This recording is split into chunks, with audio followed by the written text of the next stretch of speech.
আসসালামু আলাইকুম রহমতুল্লাহ। আশা করি সবাই ভালো আছেন। আমি গতকাল ইউনিফাইড নাম্বার সম্পর্কে একটি ভিডিও দিয়েছিলাম। ওখানে অনেকেই ইউনিফাইড নাম্বার সম্পর্কে বলতে বলছিলেন।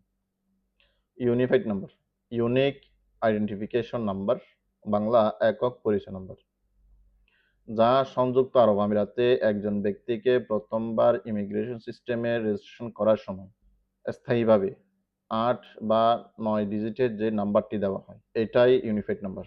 ভিজিট ভিসা বা এন্ট্রি ভিসা বা চেঞ্জ স্ট্যাটাসে একটা ইউআইডি নাম্বার রয়েছে, ওইটাই হচ্ছে ইউনিফাইড নাম্বার।